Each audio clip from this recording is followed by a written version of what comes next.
I am Pastor Michael Jeanette. I serve with the Southeastern Synod of the ELCA, working with formation and communication. Today, I'm wearing mostly the communications hat. I'm going to share my screen. I have a presentation to share with all of us. All right, so hopefully you all can see the PowerPoint now. This is the graphic we created to welcome you to this event, invite you to this event. And whoops, let me go back here.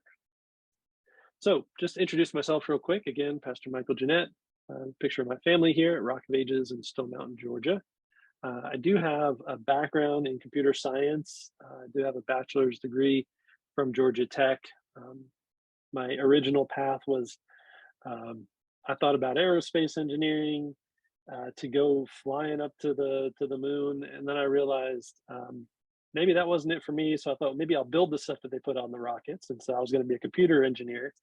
And then I got a C in my first computer engineering class, and I just thought, if that's going to be my major, and I got a C in my very first class, I don't think I'm going to do that. So I'm going to switch to computer science, and then it was a little more smooth sailing. It's like, I'll write the code for the equipment they put on the ship that goes up to outer space. But anyway, the whole time in high school and college years, I was connected to the church, thankfully, and lots of good mentors around me who coached me, walked me through life's ups and downs, and ended up at Lutheran Theological Southern Seminary with Kelly, and then Dylan, who's the big guy over there in that picture. He was, I guess he was about 6 months old when we started our seminary journey. And that took me to East Tennessee after that, and St. James Lutheran Church in Greenville, served there for 4 years. And then I came over to Middle Tennessee and served there for 8 years. And since then, I've been serving in this role here on the Synod staff. So that's a little bit about me, where I'm coming from. So poll time. I want to know what social media you're using already, just to kind of get a feel for that. So if you're able, I'm going to launch a poll now. It's got 2 questions on there. One is, what are you using? And 2, what are you hoping to learn more about? So it's should be open now for you to answer those 2 questions. Is this personally or as our congregation? Good question. Let's do this from the congregational perspective. Yeah, as we focus on our evangelism efforts through the congregation, that's kind of what I'm hoping to see here. And you can choose multiple, right? If you're doing Facebook and YouTube and Instagram, go ahead and click all 3.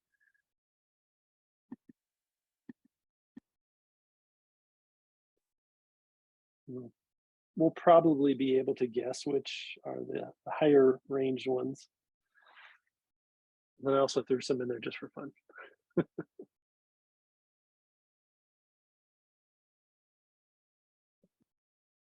Let's see.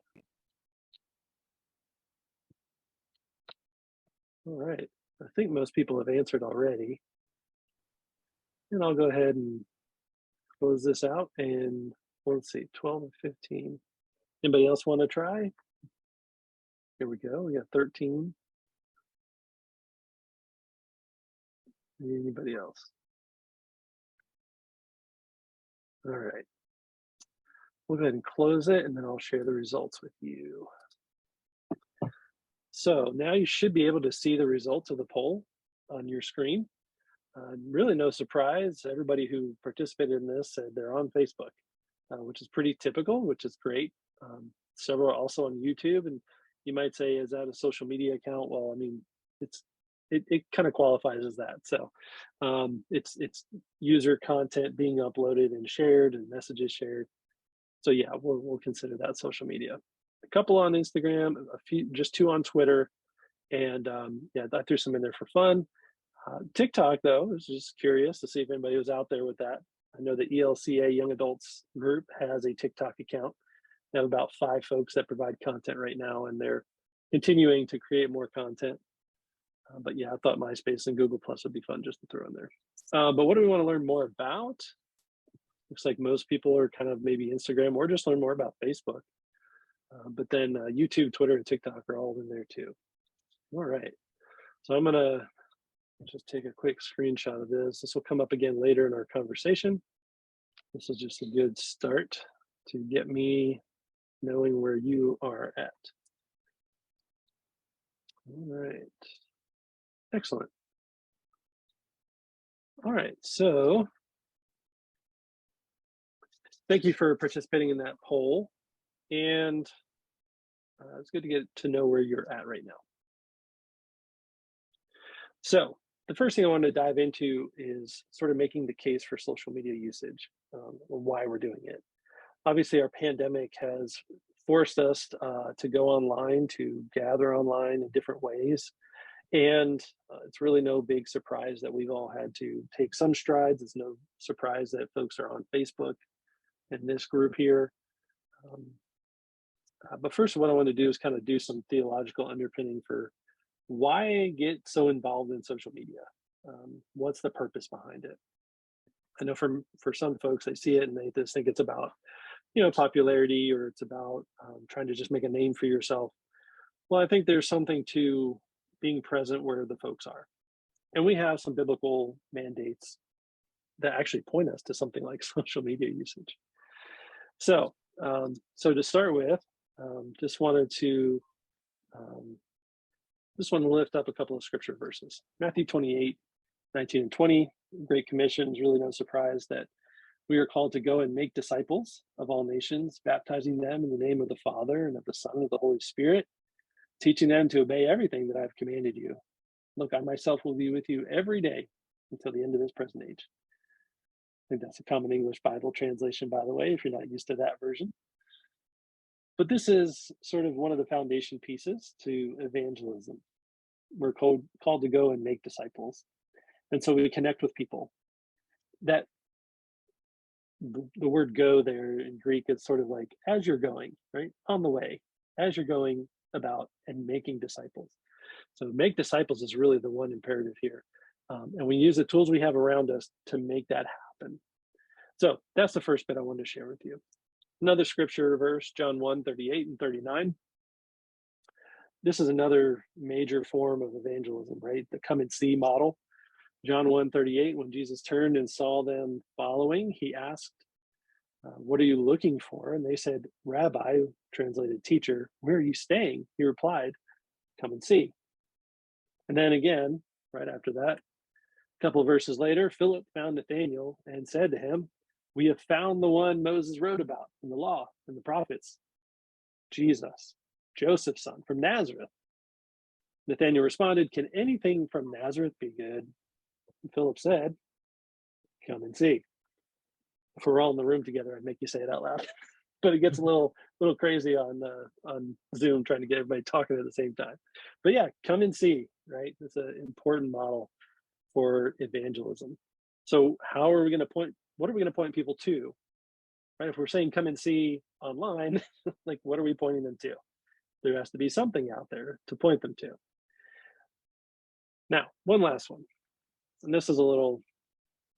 This is part of the reason why social media, I think, is important when we talk about evangelism. And this is Paul writing to the church in Corinth. He says, I act like a Jew to the Jews so I can recruit Jews. I act like I'm under the law to those under the law so I can recruit those who are under the law, though I myself am not under the law.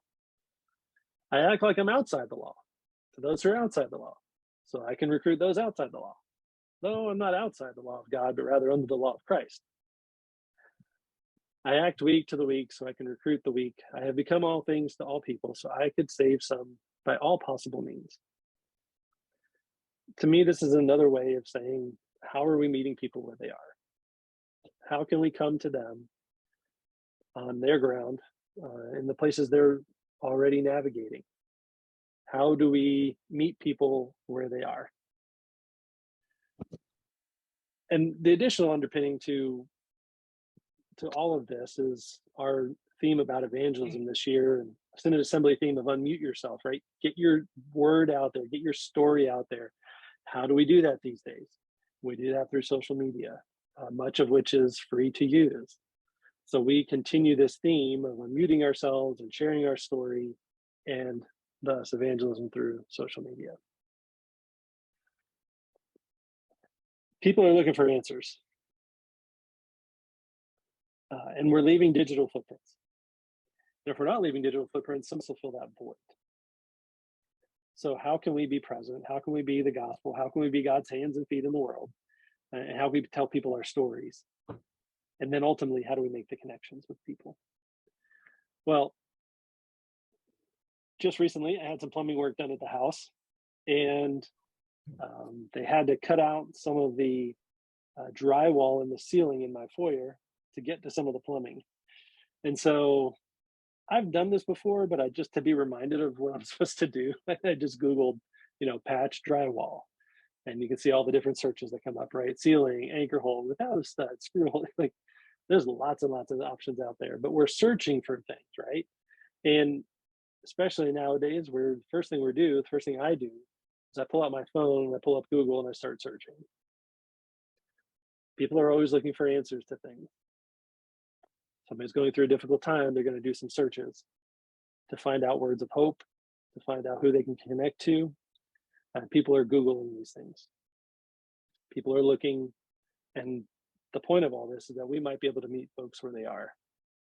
When we're out there on social media, people are navigating, people are searching, whether it's through YouTube or Facebook or Instagram or stories, they're looking for it online on social media.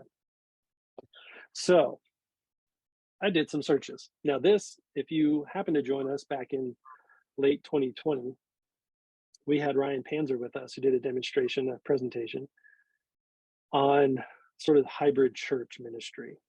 And it was broader in scope than what we're doing today. But what he did was he pulled up some searches from this site called Google Trends, which if you just look up Google Trends, you can do this search on your own. So he did this for global searches. I did it for United States. And if you notice, I did it from 2004 to today. These are search results from Google of people looking up, who is Jesus? And it's kind of hard to tell, but on the left side, it's sort of 0 to 100. And on the bottom there, it shows from 2004 on the left, all the way to 2022 on the right. And you can just see this general trend upward. People are looking to answer the question, who is Jesus? But they're not necessarily always asking that question in person. The first time they might ask that question is online. And the question is, when they do that search, what are they going to find?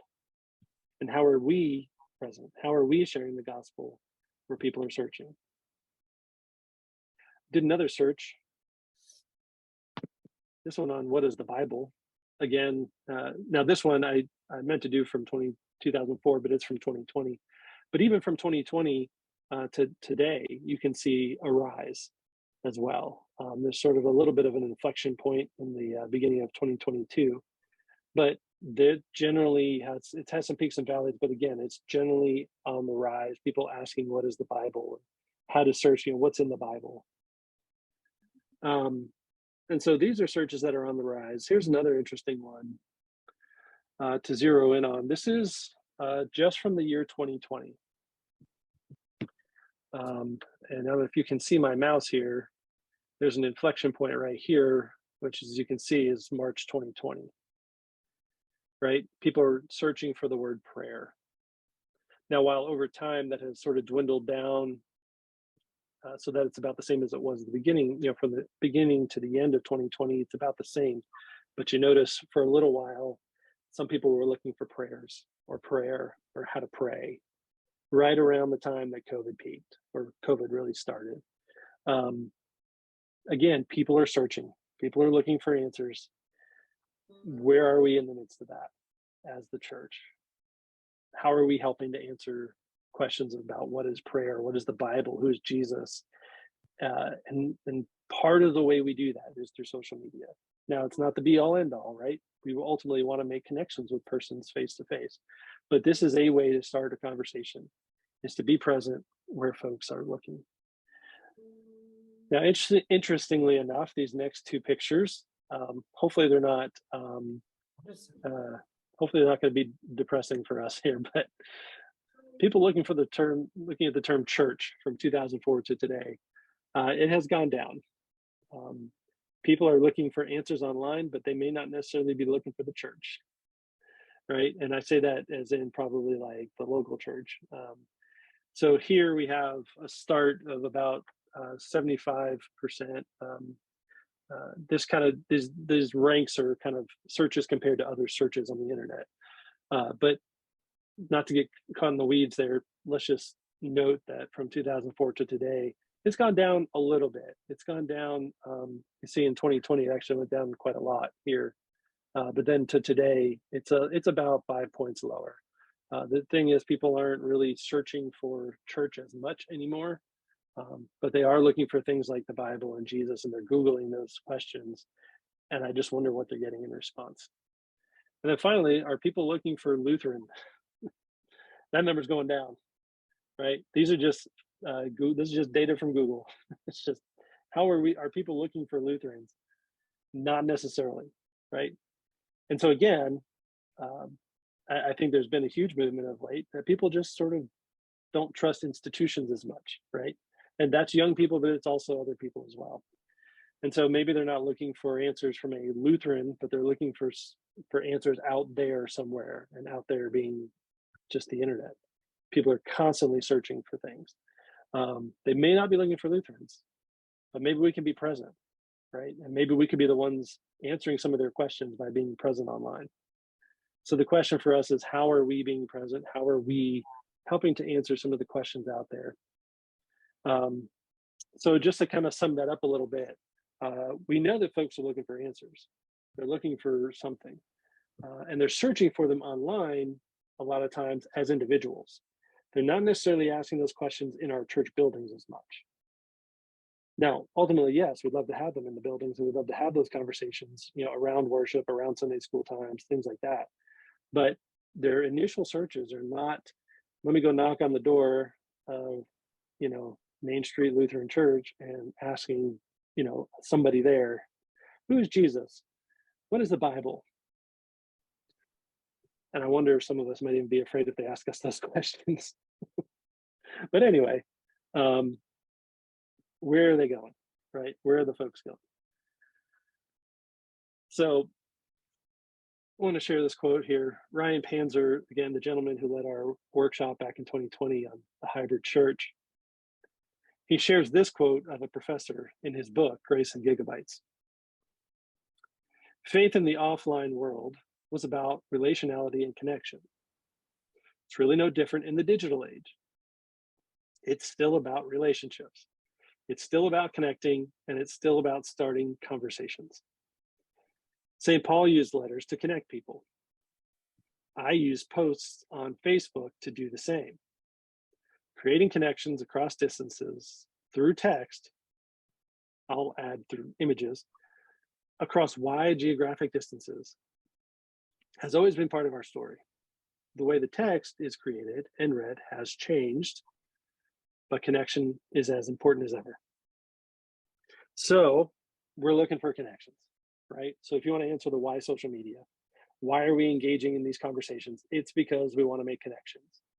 We want to connect people to hope, to Jesus, right? To each other, to other community members who have like needs or desires, or want to have those conversations. And so it's all about connections.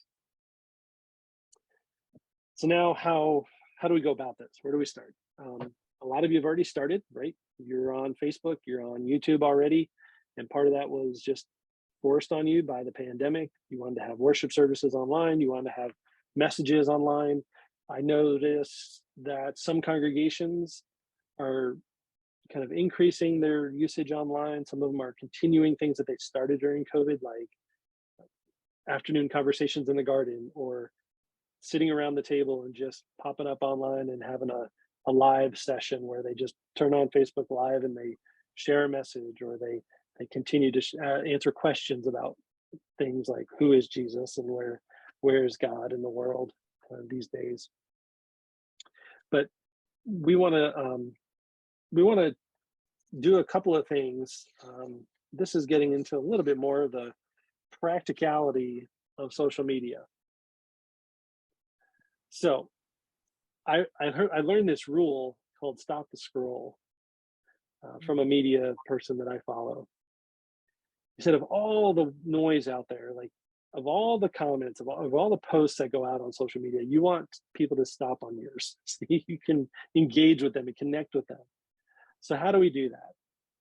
So I'm just going to go through some basic rules, and hopefully this is something that you can already connect to, something that you've already maybe done yourself. I kind of put them in 3 tiers here. The first tier is posting images, posting pictures of things that you know the story behind. Real pictures, real people doing something candid here. So I can stop here for a second and I can look at this. I can look at this picture and tell you a story. Does anybody from the Southeastern Synod know this person? All right, I see a couple of hands raised. I know you're all muted, so it's okay. But yeah, this is Imran Siddiqui. He was our Synod Vice President for a whole full term. He just got elected again recently at our 2022 Synod Assembly, 2022, right? And then he up and went and got elected as the ELCA Vice President. So we're proud that he's from the Southeastern Synod. We're proud of the work he's done. And this was at our last Synod Council meeting. And we presented him with a painting that was commissioned by Bishop Strickland. So on and on, I could tell you more about it, right? But I can tell you a story about this. And it's a fun picture. And I know the cellophane wrap is still around the painting, so you can't quite see it, but it's eye-catching enough that if this were to come across your feed, you might stop and say, oh, what's this about?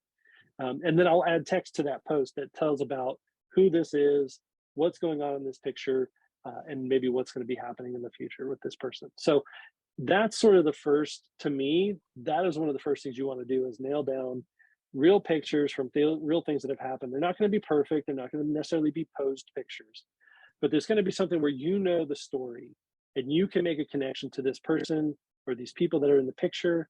And you want to be able to, you'll be able to tell a story about that. I think that's the first thing that's helpful.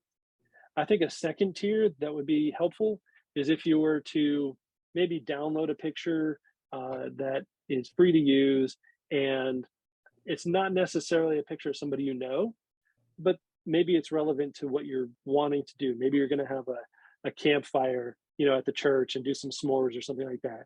You pull a picture to go with the text of your post so that it stops the scroll, it stops people enough that they can say, oh, this is an interesting picture. What's going on? Why is this related to this church or this ministry?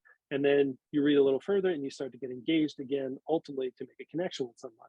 Hopefully this will be tied into, like, say, a registration form, a way for somebody to make note that they want to attend the upcoming event that you have, or maybe it's going to elicit a response. Maybe this is more of a conversation post where you ask a question about, maybe you do a devotion and ask a question.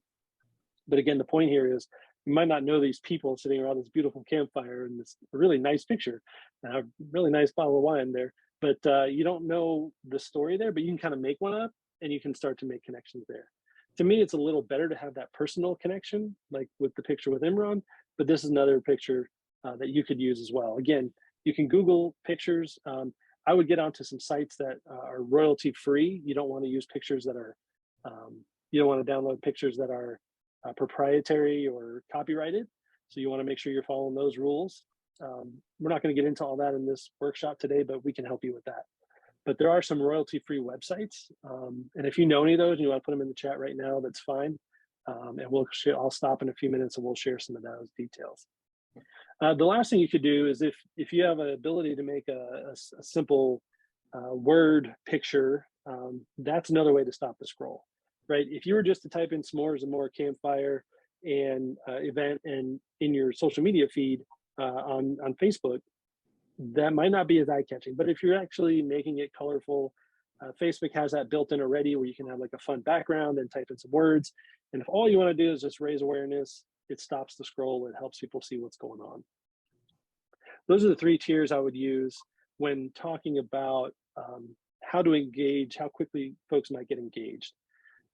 The first one being a personal story. The second one being just a picture that is eye-catching enough to help people stop and read a little bit. And then finally, maybe some kind of word art that you're using. This grid of pictures here is the pictures we used when we were on our trip to Germany. Bishop Strickland, myself, my family, and about 20 others traveled to Germany. And every night I would post 10 pictures and tell the story of the day. this was helpful in that many people who really wanted to go on the trip or just coveted, you know, being away sort of virtually for a little bit, would tell me, I really felt like, I heard from several folks, they said, I felt like I was there. Like I would felt like we were with you, journeying with you through Germany, and it was beautiful. And I'll say, yes, it was beautiful. It was amazing to see all these church buildings and these other architecture pieces, and to meet so many interesting people and to be engaged in a different culture. But the point of sharing this right now is just to remind everybody that it's making the connections that's important. And we had some conversations online through our social media accounts with folks, whether through Instagram or Facebook, and we're able to continue to engage with them. Now we'll share, this is a little bit maybe more from the Synod perspective, but would be interesting to sort of reflect on a little bit. If you're wanting to share some events or things that are happening, or maybe things that happened already, you can create graphics yourself. This is one that was created for our upcoming workshop on social media in October. It's called Hark the Herald Facebookers Sing. This is about online evangelism. So it's not a repeat, it's coming from a different person. But I would invite you to that. I'll put the link later today in the chat box, so you can register for that if you like. But this does a couple of things, right? Let's just take a moment here to, if you want to unmute yourself, what can you tell from this event without me having to explain it to you? What are some things you notice?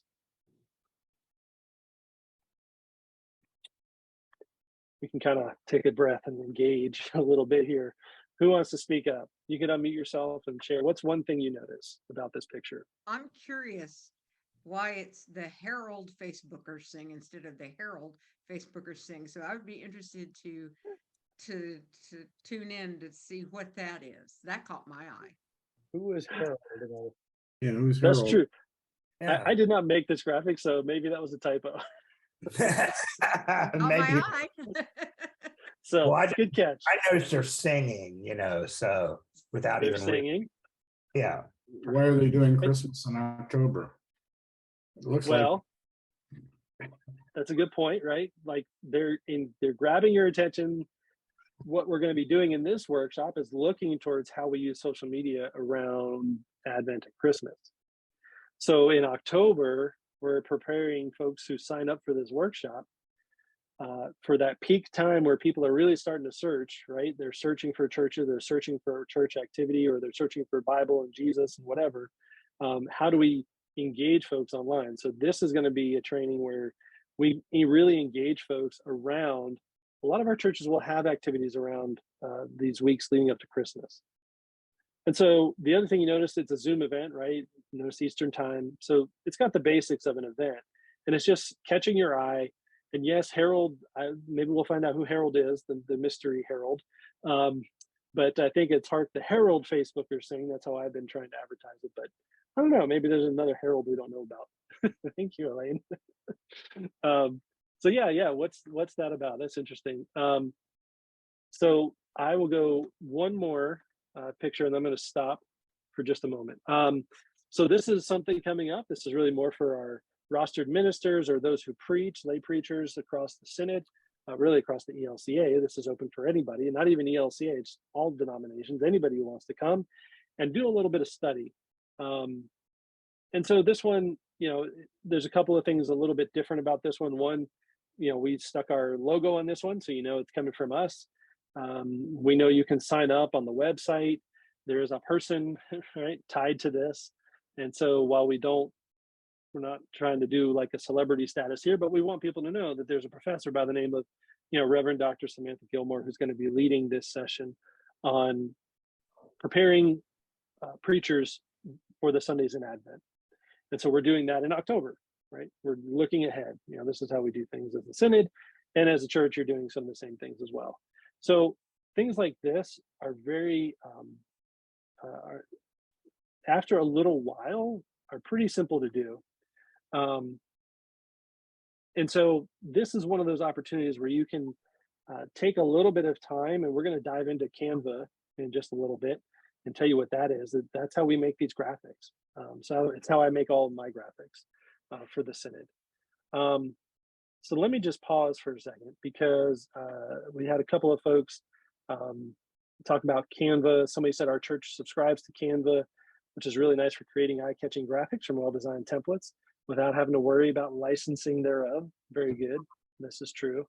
And I'm going to go to that in just a minute. Actually going to show you around there a little bit. I'm just looking at the chat box. Yeah, so there was a comment about being relevant and disaffiliation. That goes back a little bit to previous parts of the this workshop. Somebody says churchart.com. Easy for church graphics, very good. I've not used ChurchArt, but that's another good resource. I'll be sure to include that in the follow-up. Yeah, so we'll take a moment here in a little while, and I'll actually pull up Canva and we'll kind of walk through some of what that looks like. So let me just jump back here and look again. I'm going to pull up the results of the let's see here, the results of the poll from earlier, to bring that up again. Let's see here.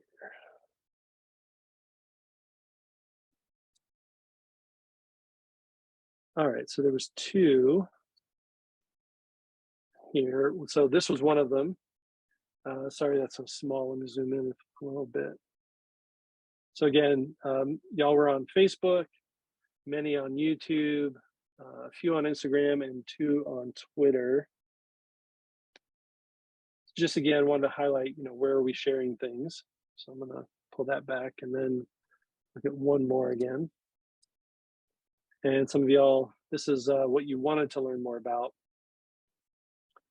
Facebook and Instagram kind of being the biggest one. And then Facebook and then YouTube. So, all right, I don't want to get ahead of myself here. I'm gonna keep marching on. I just wanted to pull those back up again so that we could remember where we are.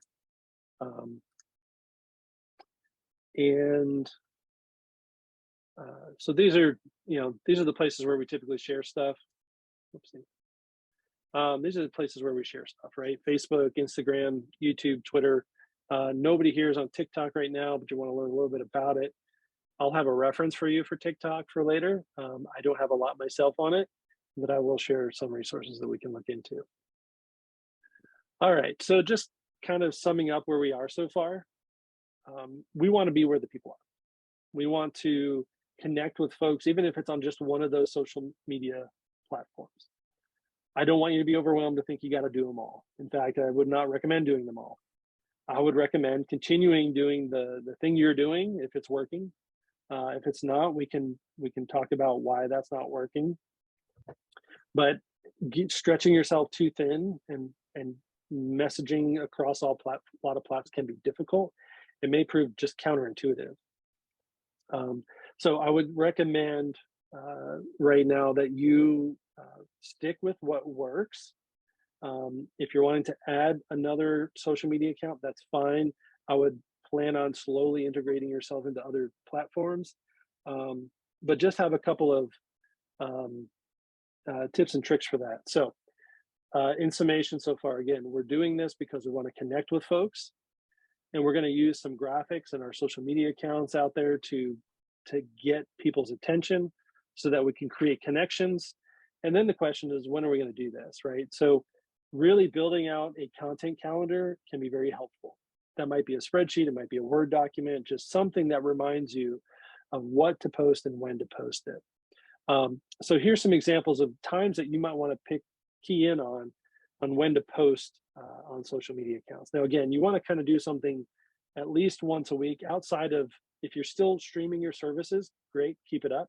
Because again, that's more content out there that people can search and find, especially on YouTube, maybe through Facebook.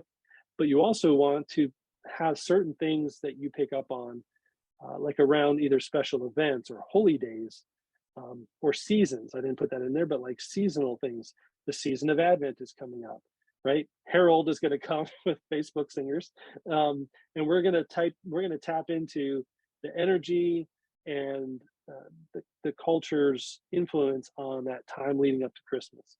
We call it Advent in the church, right? It's also a season of buying things in secular terms, but we're going to engage in this anticipation, right? This hope of who Jesus is for us, for the world. And so we may want to tap into that. And so in those times where people are looking for like maybe devotionals around Advent, we're going to ask that folks, or we're going to ask our congregations that you have something out there that even if it points to something else, right? You don't necessarily have to create all the content. What you're doing is you're making connections. So if you want to point them to a service you're doing, great. If you want to point them to a devotional that you created, great. If you want to point them to a devotion that somebody else has created, fine. But the point is to be present, again, to be where the folks are so that they might be able to search and seek out and find one of the messages that you have to share with them. If there are disasters in your area, you want to be online and you want to, I didn't really include this, but I'll give you just off the top of my head, a little threefold pattern for creating information around disasters or things that are sort of surprising events. You usually want to respond pretty quickly, right? That's the first step. And just say, we know this has happened and we're keeping folks in our prayers. And it could be as simple as that.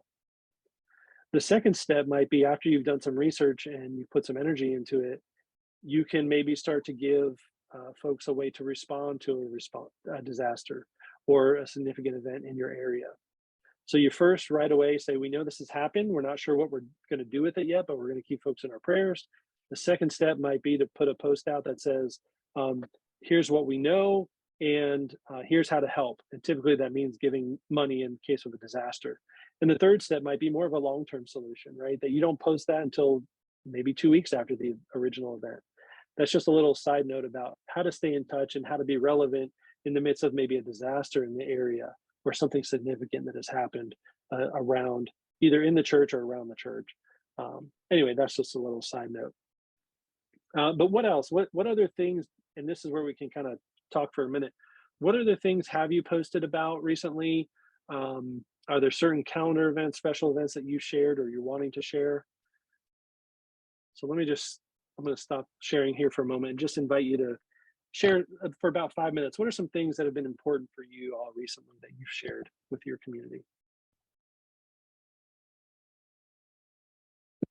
We're going to have a pet blessing on October the 2nd at Grace Lutheran in Oak Ridge, and we're sharing that. And see, Nancy Monroe's already commenting on that too. Excellent. October 2nd. Julie posted a little bit ago about the Noun Project. Yes, the Noun Project has free photos. Thank you. Very good. We have a kindness rock garden at our church, and so I've been doing a lot of posting on that.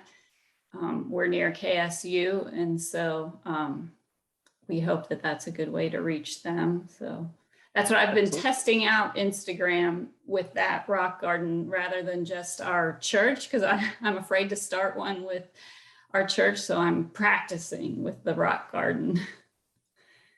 Excellent. Thank you for sharing that. Yeah, I mean, I'm sure you can get, and that's one of those great cases where you can do personal photos, right? Things that you all have created, things that you could put out there that you know the story behind. That's fabulous. Advent Lutheran's 60th anniversary of our church. Excellent. Good deal. Joe Bomber wanted me to,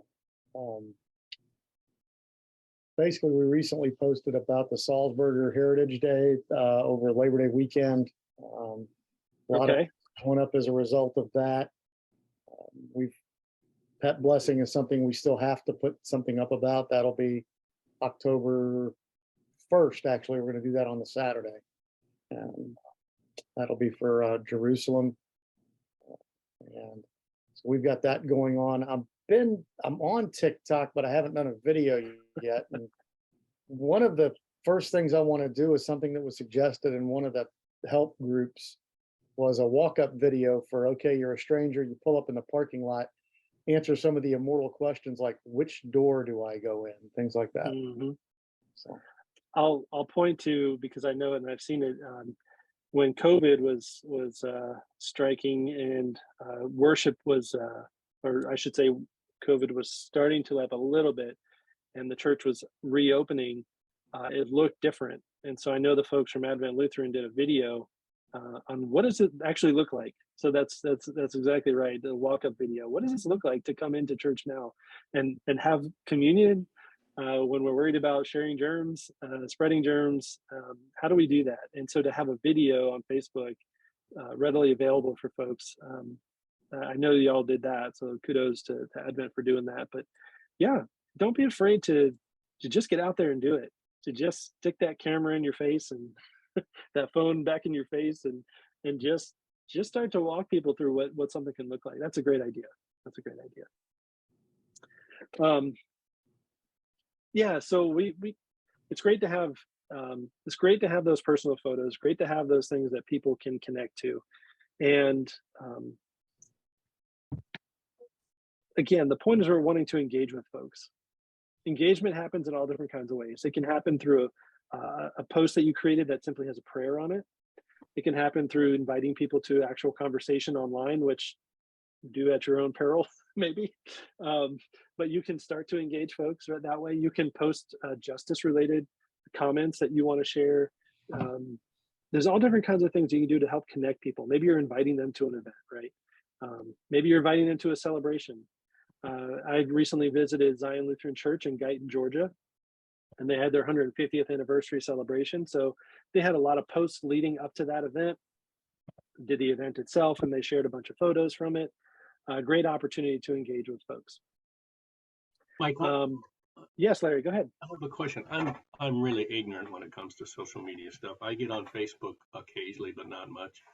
So I'm curious, I don't understand to what extent do you rely on members who are already on Facebook to spread the word, to share posts or whatever you do? And to what extent are you sort of broadcasting to cyberspace about something that you're doing? Where do you see this happening? Sure. Yeah, I can research this and show you some more, but I'll just tell you off the cuff that yeah, a lot of our younger people are not on Facebook. Somebody mentioned that in the chat. So who are we reaching, right? Well, I think it's important to think of your not only of the members, but of those who might stumble upon your church. They're not going to come knocking on the door physically. They're going to come through a Facebook search or through a Google search, most likely. And when they search Lutheran and then your town name, that'd be a fun little practice to say what happens. You know, I'm not going to do it live because I don't want to embarrass anybody but if you're not online and you're not sharing stuff, Google ain't going to pull you up. Right? And so when you start looking, and I'm not talking about trying to do search engine optimization and all the little tips and tricks that some people will, you know, you can pay people for your name to pop up on the top or pay for yourself to top up for your name to pop up at the top of a search result. I'm just talking about being present online. We do so many things as a Synod online through social media accounts and through our website that when you start to look for Southeastern Synod, or if you just look for Atlanta things, we start to pop up on result pages. So is it the people in your church that are going to share posts? Maybe. That's one way for people to get to know your congregation or your activities through your members that share posts that the church puts out. But you're also putting stuff out there just for the world to see in case they're searching for it. You know, there's all kinds of things you can do to pay to have your posts go out to more people, and you can strategize about all that. But I think simply being present so that if somebody wants to do a search and they pull up Lutheran and they pull up your church, they're going to see something there. If they see something there from 2021, and that's the last time the church posted something, they're going to think they're not active, they're not doing anything. So sometimes you're just posting it just so people know you're alive and well, you're here, you're doing something, you're doing ministry, you're being active. And that's where the tip of like posting at least once a week comes into play. Whether it's an event, a prayer, just saying you're thinking about folks in the community who need help. Maybe you're doing a service project. Maybe you have a picture of a celebration or just a picture of the church on Sunday. If you're doing that regularly, you're putting content out there that people can then pull up and search and see. I don't know if that answers the question, but that's, to me, being present, right, is helpful. Because if there's nothing there, then people will fill that gap with whatever they want. And it may be another church that's doing something in your area. It may be another ministry that's happening, and they don't see what you're doing. So the important part is just to keep your presence known. I'll just, an example. I'm going back to Advent in Murfreesboro because that's where I served for 8 years. But we decided a number of years ago to be present at the Borough Pride Parade. And so that's where we showed our support to the LGBTQ plus community.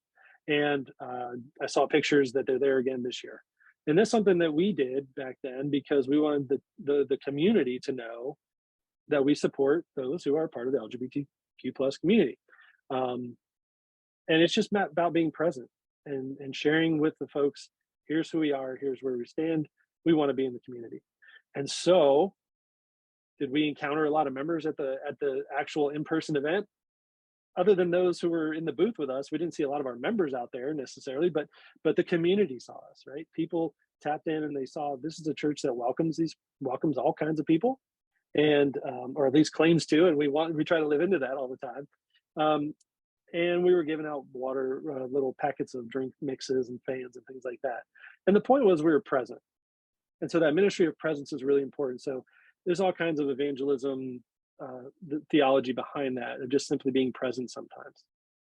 All right, I'm gonna step down off the soapbox. But I see Jared made a comment and agree with that. Yeah, social media platform algorithms value frequent, unique, multimedia posts, and so do people. Yeah. And I'm not avoiding TikTok. I just know that it's kind of a different beast. It's a different type of way of doing ministry.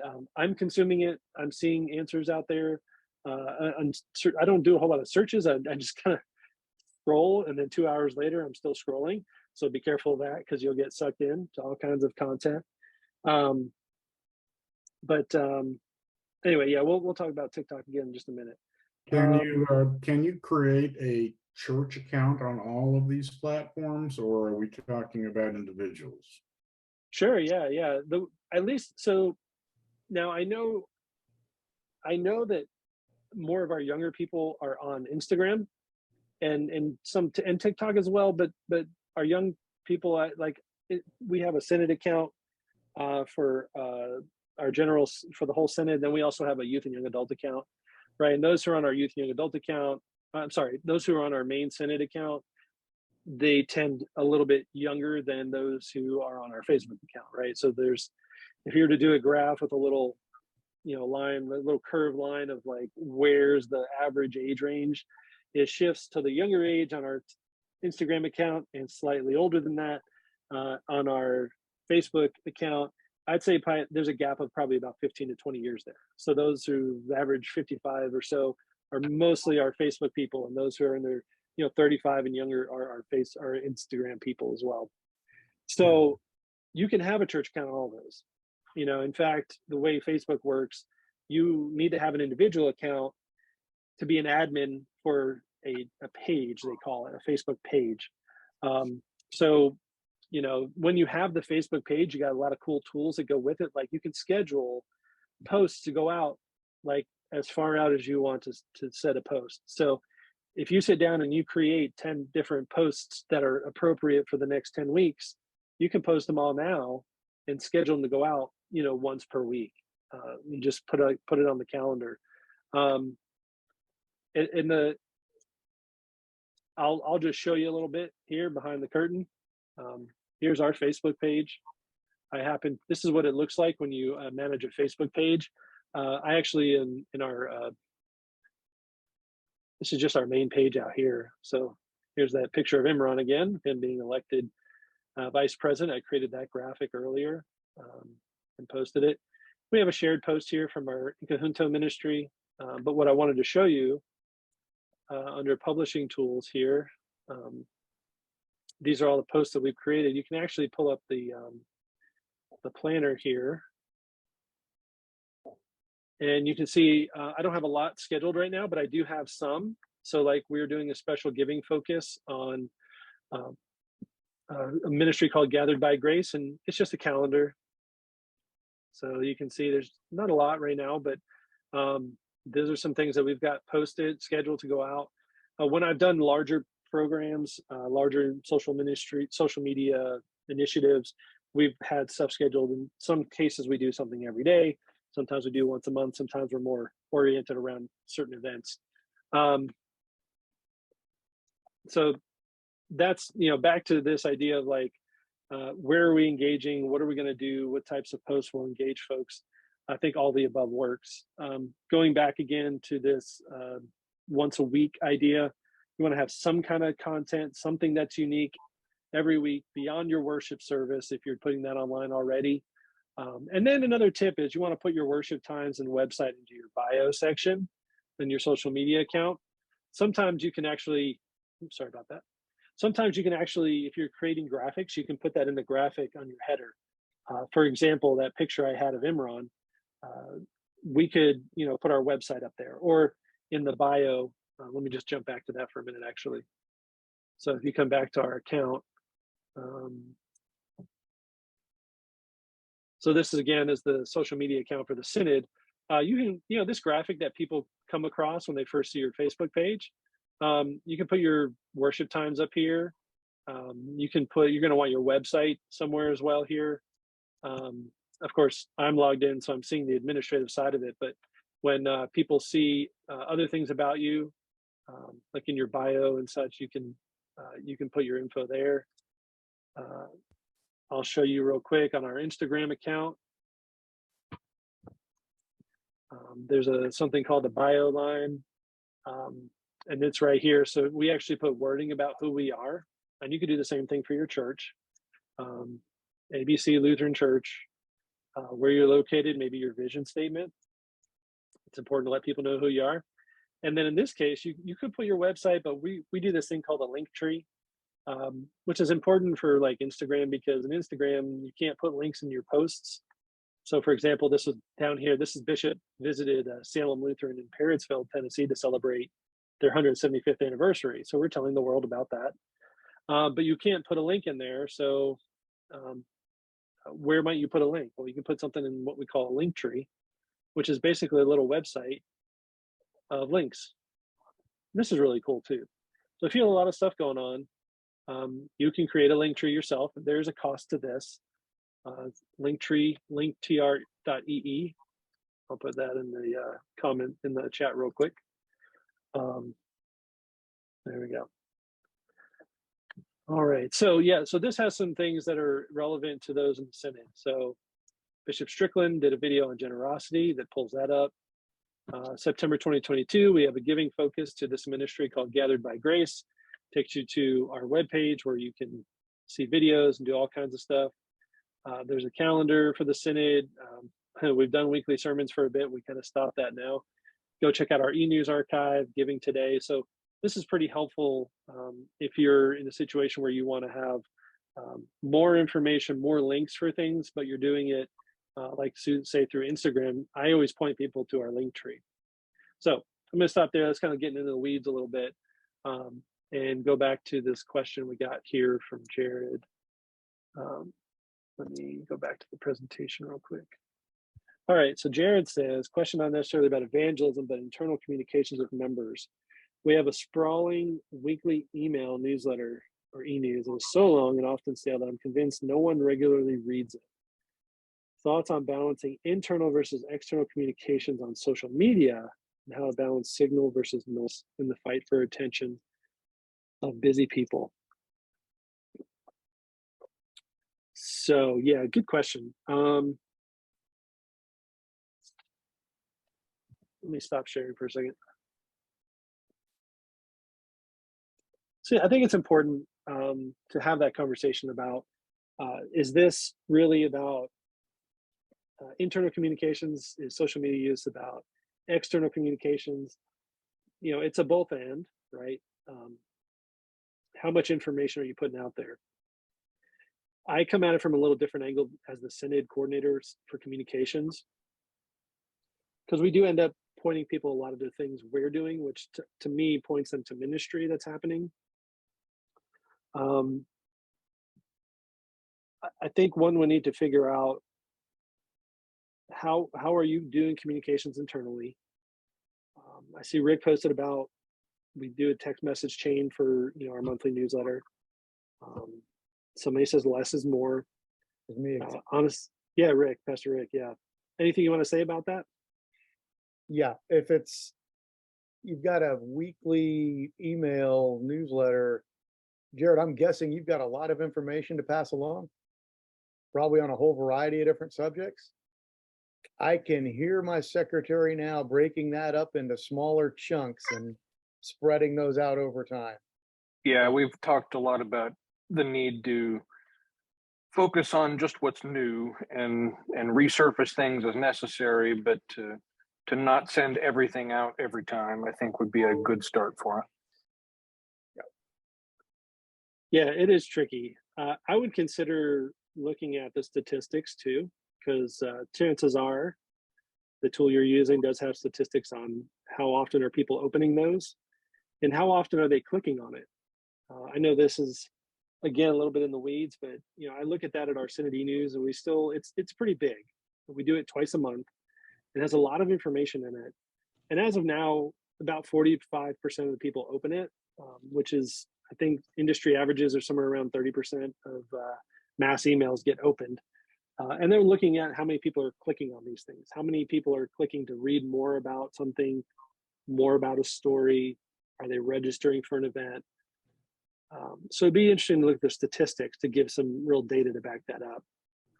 And you know, again, are you inviting people into a next step, or are they just reading something, right? So that's important to consider as well. Pastor Patty says they use Constant Contact, worked pretty well. Constant Contact is a great first stop for doing mass emails if you don't have any systems in place. Pretty easy to use in terms of communicating with your folks.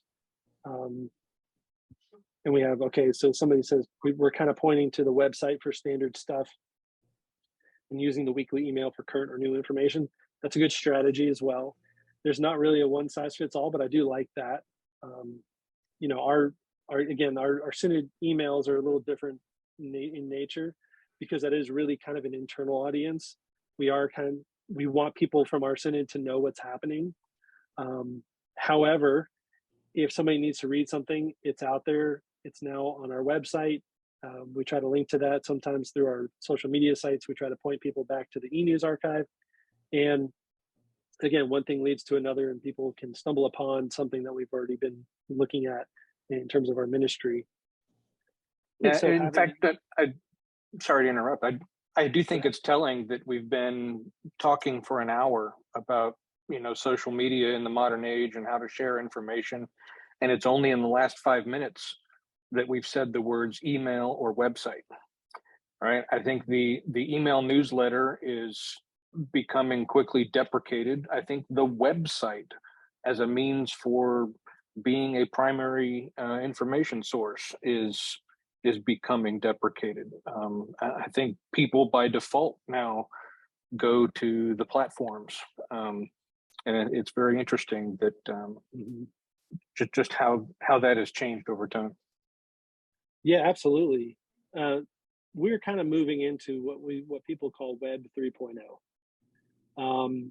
If you're not familiar with these terms, Web 1.0 was sort of like the beginning of the internet, where we would have things like websites, where we would paste information up like billboards along a road and just assume people would come and see it.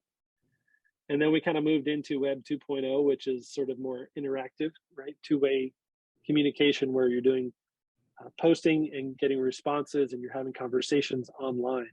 Even if it's YouTube, right? You can have comment sections, TikTok and Instagram, Facebook. All these are ways that we can interact with each other. And we've moved from like sort of masters of content, people who were like writers or organizations posting things, posting things to a website, to now we're all content creators, right? Like the largest content creator in the world doesn't create, or I shouldn't say that, the place where you find the most content created, like Facebook, for example, they don't create content, right? We create the content. It's a little different than saying a website. When a website, we're the ones that create the content. Now, we still need something basic up there so that we can point people to something that says, oh yeah, information's on the website, or register here.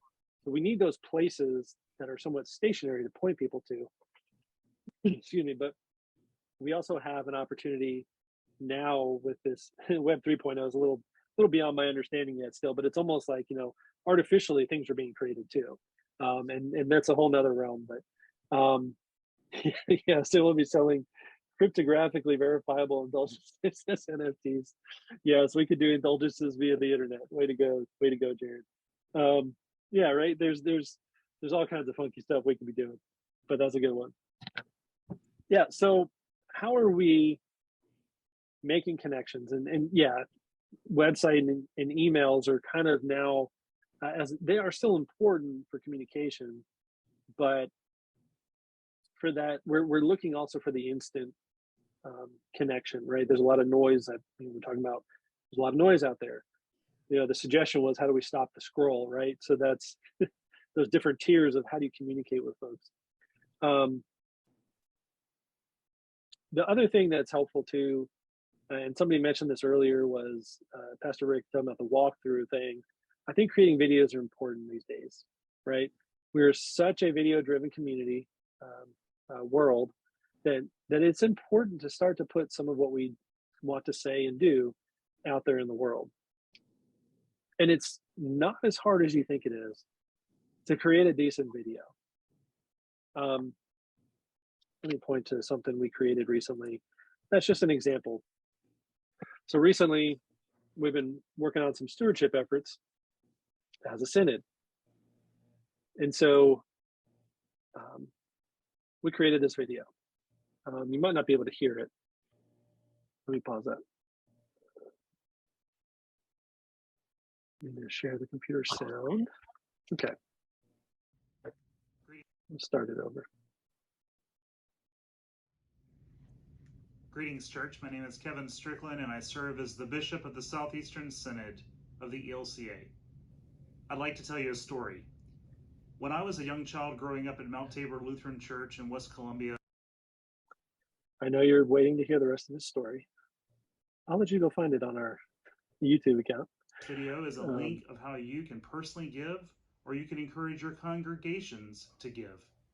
Again, thank you, and may God continue to bless each of us. And just a little outro video.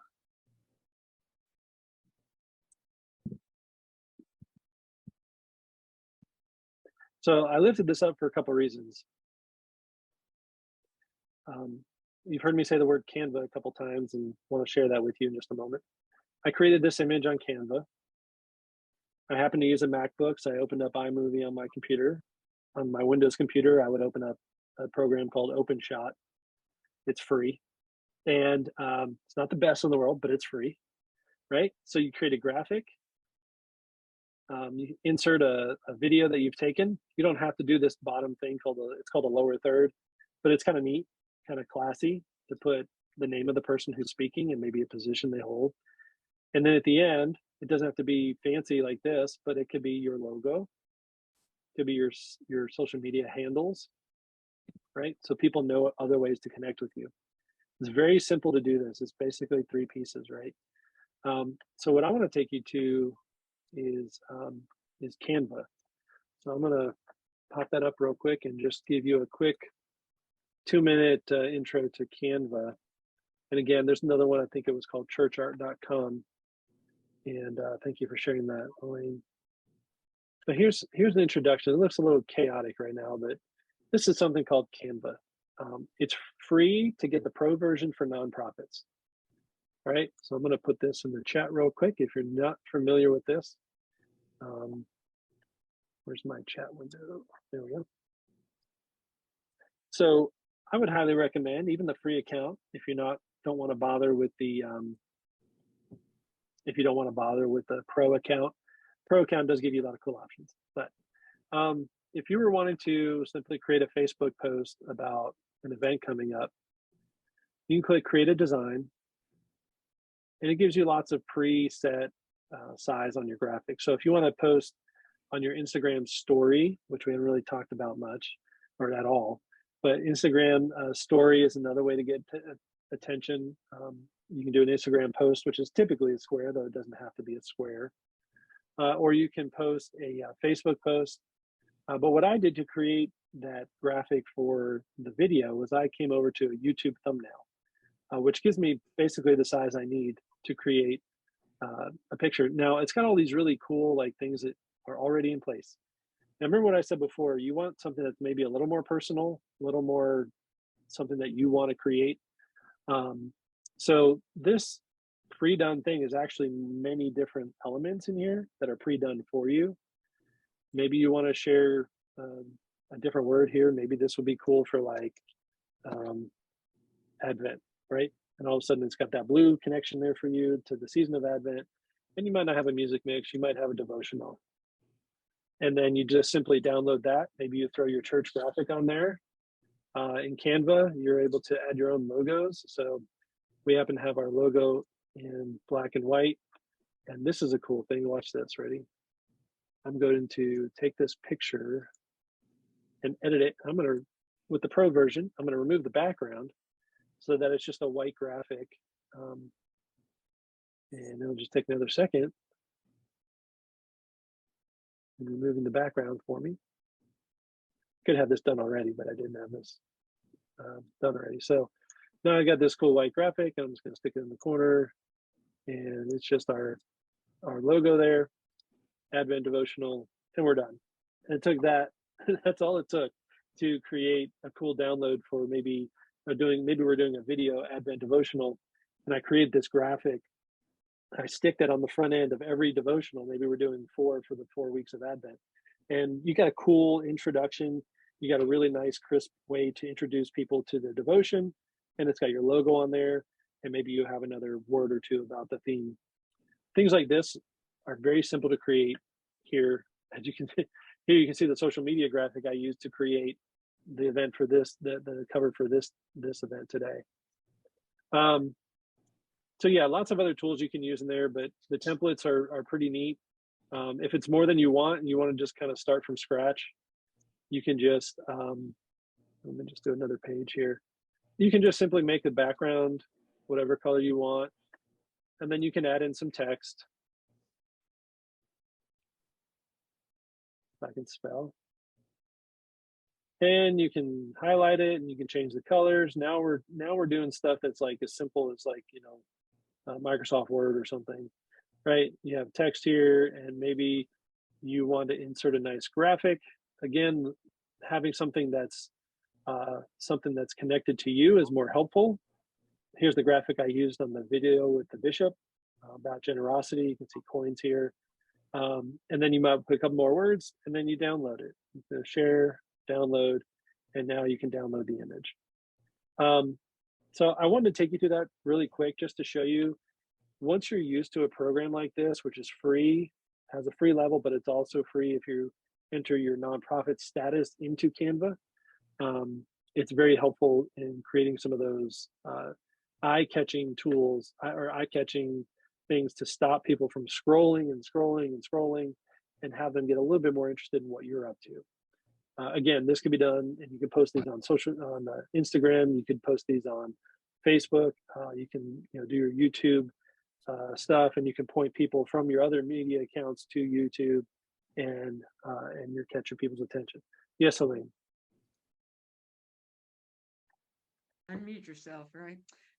So my question is more, do you suggest that it be like one person that heads up all the social media in a church, or could it be a group, a team, and people just do it as like organically?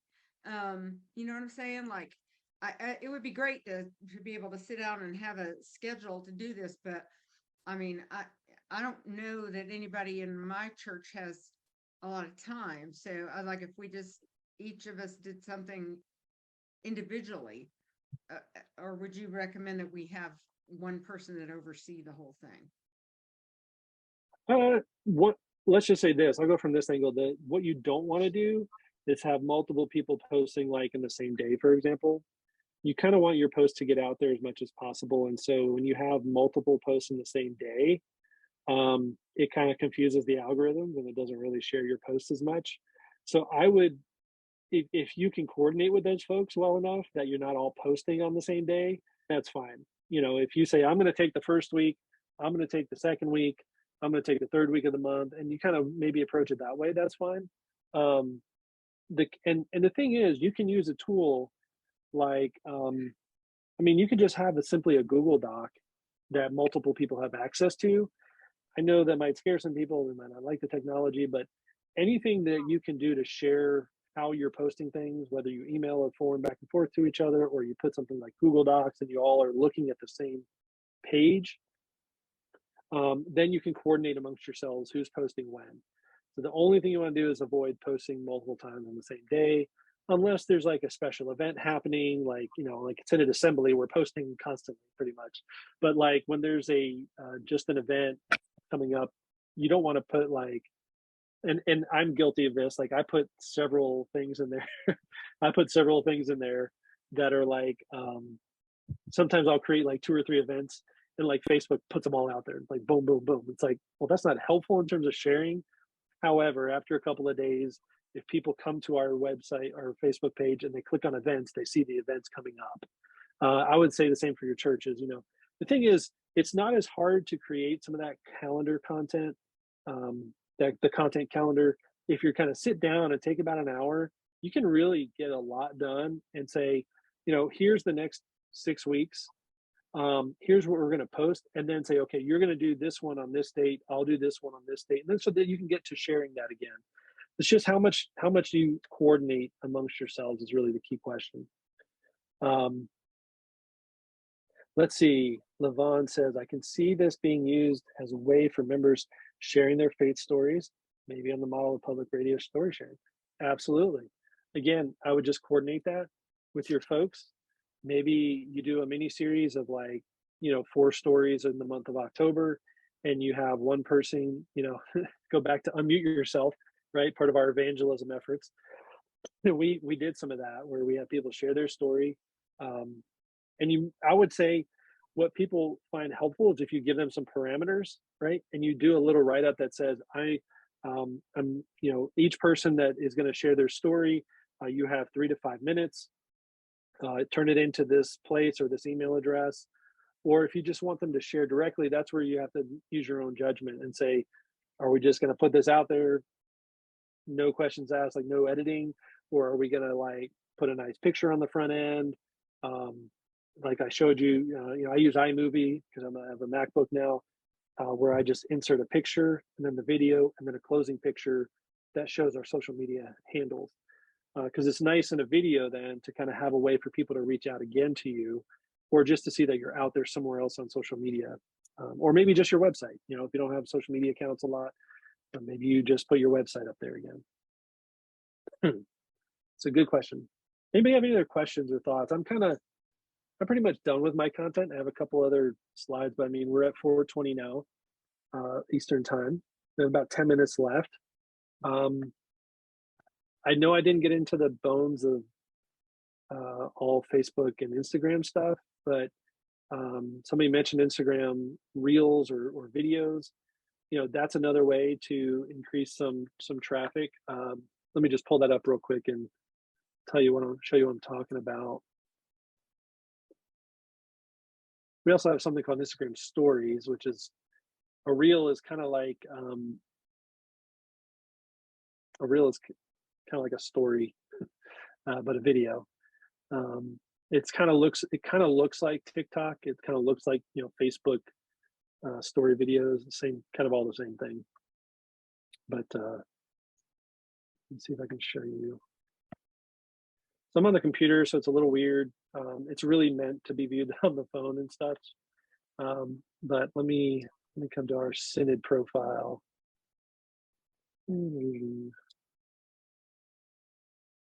Okay. Share my screen. So here's our Synod profile. People that we follow as a Synod will show up here. North Carolina Synod, as you can see, has done they did a nice looking graphic here. This is their logo down here. It's a prayer, right? God among us, we gather, etc. North Carolina Synod also posted some pictures of some folks at their North Carolina Synod Leaders event. So then you can kind of scroll through and see some of their pictures from their recent event.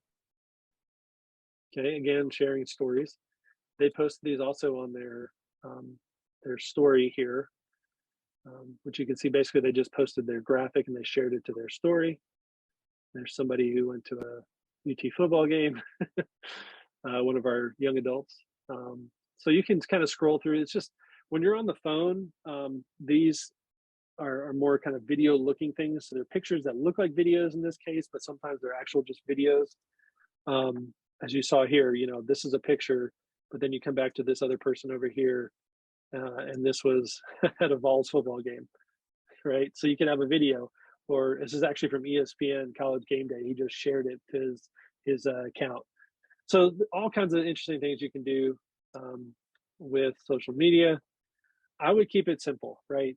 Really comes down to what are you comfortable with? Because what you're comfortable with is what you're going to use the most. So if you're most comfortable with Facebook, stick with that for a while. Keep that going, get some consistency going. Because again, people are searching. It goes back to where we started. Like, people are searching for things on the internet. And even though they're searching in Google, your Facebook pages and your Instagram pages are going to come up as well. Especially if it's somebody that's searching for something in maybe the city they're living in.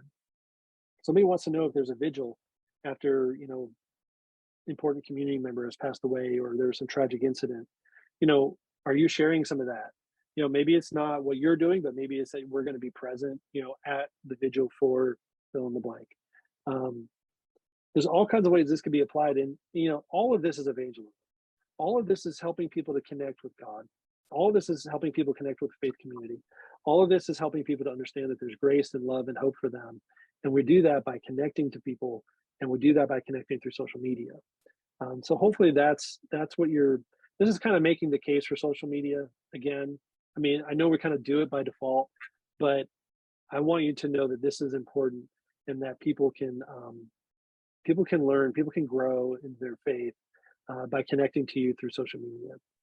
Let me stop there and see if there's any other final questions. Got about 5 minutes left. I just was thinking that I think my final comment or question related to, communicating on social media actually probably is better mentioned as a callback to what you said your next event is about, staying true to the gospel, even when God's story is unpopular. And that relates to, you mentioned making posts not just about your church goings on or events of interest or devotionals, but commenting on current events and community happenings. And I know that our church has a relatively active social justice arm, and I know that's common to many ELCA congregations. And at some point you start to question, is this who we are confidently, or are we tickling at the edges of something socially controversial? And do we risk alienating some folks who may want to consider joining? And maybe I'll just leave that for you to answer next week or next time, but it's the kind of thing that I question often when we make these sorts of posts. So you're saying we're making these claims, and maybe we're making them more boldly than we feel about them, or is that what you're saying? I don't have discomfort about making them, but I always want to make sure that I understand, the demographic and the environment into which I'm making these posts and how folks are likely to react. So. Yeah. Well, then there's a conversation to be had about how do you have those conversations when you post something maybe social justice related, and then somebody posts something back. And there's ways to handle that appropriately and to not try to further stir a pot, but instead to acknowledge them. Thank you for your comment. Move on for now, because again, that's not necessarily the best place to have those conversations because they tend to be short snippets and not healthy.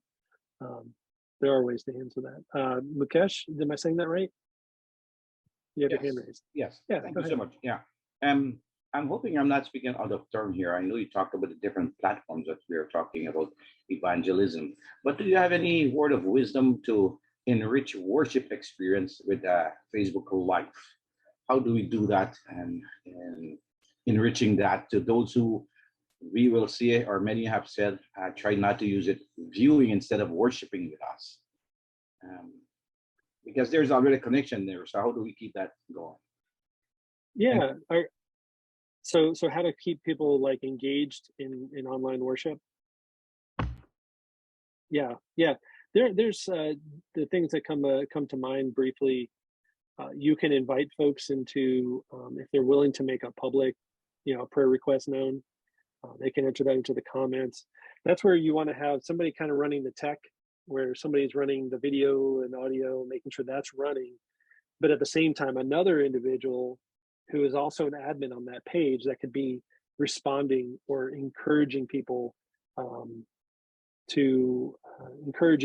engage. So there might be children's sermon time where you invite folks to say, hey, please post a picture of a fun thing you did with your children, or if it's something related to the message, or type in a time where, again, maybe you know the message ahead of time, and you're sort of like your online hosts, if you will, are engaging with the outside community, asking questions like prayer requests, or maybe they want to make a comment during the sermon. Maybe you post a question that the preacher mentions. You can retype that in online and say, when is a time in your life when you experienced this? You can also invite people to pass the peace online. You can invite folks to, so some of that is somebody wants to put it up on a big screen. They're not, maybe they don't have a keyboard or their phone in front of them, or maybe they are watching it through their computer and they can sit and type as they're engaging in worship. So those are just some examples. Of course, I wouldn't be remiss if I didn't say, here's a link to how to give today as well. If you're interested in giving and supporting the ministry we're doing, here's a way for you to do that, right? And if you're fancy enough, you can put the QR code right on the screen, or you just put a link in a comment box and people can then connect to giving that way. Just another example. Thumbs up. Thank you. Well, it's 4:29. There's lots of other things we can talk about. I see we have from Pam real quick a comment about the Instagram logo. It's a good question. I'm not a legal expert, so I don't know specifically, but I do end up putting the Instagram, the social media logos on, as you saw on the video, on the end of the video we did. I've seen lots of people do that. I was not aware. Maybe I shouldn't be doing that, so I will look into that and I will let you know. So thank you for lifting that up, Pam. I'll definitely look into that. I'm going to put my email address down, and if you have more comments or questions, feel free to reach out to me there. I also would love it if you would take a moment to fill out our survey. We do these surveys for all of our events that we hold online, and put here. Yes, thank you, Jared. I forgot to mention anything like that. Yeah, you could do like word clouds, or in this case, it's called Mentimeter, and get feedback from the congregation live. So you could do that for people who are in person with their phones, or you could do it if they're engaging in worship online live. That works, where you can get some good feedback and get like questions going. So yeah, you could also do like word bubbles, where the more a word shows up, the bigger it gets. You can do one of those things. Word clouds, I mean, that's always fun. So yeah, just to wrap up, you got my email address, you got a survey link, and I wanted to put up one more link for you. And that is, if you want to come on October 16th for our next evangelism event. I'm trying to talk and type at the same time. This is how to be true to the gospel, even when the story is unpopular. Bishop Strickland will be leading that conversation. So there's a little commercial for you, Pastor Patty, thank you for the next workshop. Thank you all for your time. This was fun. I hope you learned something. I hope this was engaging enough for you to maybe want to take a next step with evangelism through social media. And again, my email address, you have it if you have questions. Patty, any closing remarks from you? No, thank you all for joining us this afternoon. We appreciate it. Look forward to seeing you on the 16th.